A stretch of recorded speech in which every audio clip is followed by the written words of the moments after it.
So if you're a physical therapist, at one point or another, I'm sure you've experienced burnout.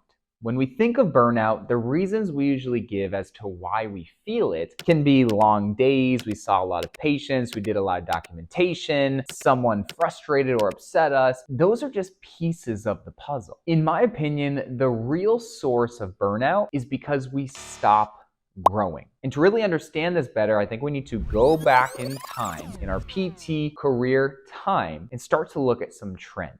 So if we go back in time, we can really start to recognize patterns as to why we see burnout. And not only do we recognize it, but we actually start to expect it based off the pattern. So to fix a pattern, we first need to be aware of it and then disrupt it, right? So let's go back in time to when you were a PT student. I want you to think about that. When you think about that time and think about any physical therapy topic, how did you feel? Most people feel energized, passion, fulfilled, right? Fulfilled at the fact that you can learn these skills, implement it, and change someone's life positively. So during the pre-PT stage, what we usually find is that burnout is super low and eagerness and motivation to learn and grow are high. Fast forward to now when you're in PT school. What happened? Well, think about it. At the beginning of PT school, how did you feel about learning new skills? Probably super motivated, eager.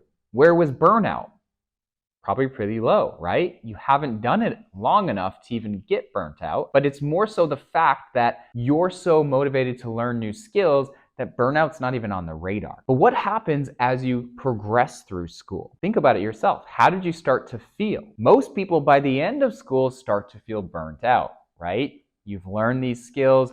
You've done 3 years of long, hard days. And so what happens is the eagerness to learn, because we've learned so much already, it starts to drop and that burnout starts to rise. And so this is the first time that we really start to experience that burnout sensation. So now let's fast forward to when you are now a licensed PT. How do you feel? It's a new thing. Well, new thing, new people, new skills, new patients, new surroundings. We want to learn. We want to get better, right? So we're here. Motivation and eagerness to learn and grow are high. Burnout's low. But what happens after 5 years of that, 10 years of that, 15, 20 years of that? Well, we start to transform.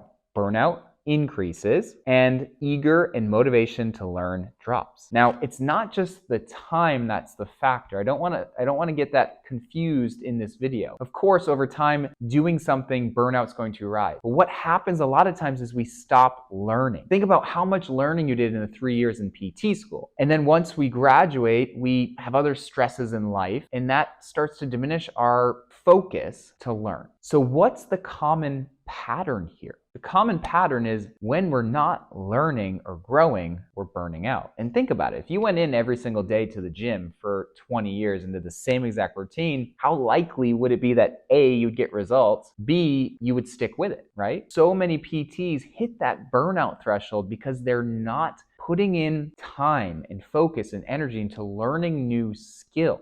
So how do we solve the source of burnout? We learn new skills. But it's not just learning new skills from a physical therapy standpoint. I like to think of it as learning new skills with the 3 Ps: professionally, personally, and physically. So professionally, yes, that's growing within your career so you can provide better results for your patients, so you can feel that momentum again. Personally, maybe you need to read more. Maybe you need to listen to different podcasts. How can you grow your mindset in a way that is more positive, in a way that's more motivated? Because a mindset that is motivated and more on that positive side, do you think they're going to be burnt out? Probably not. And then physically, right? We're all in the career of movement. So from a fitness perspective or physical growth, what are we doing? Are we putting enough time in at the gym? Are we putting enough time in for your classes? Whatever your method of fitness is, how are we continuing to grow that? So in my opinion, I think physical therapists can remove burnout from something they experience if they continue to learn and grow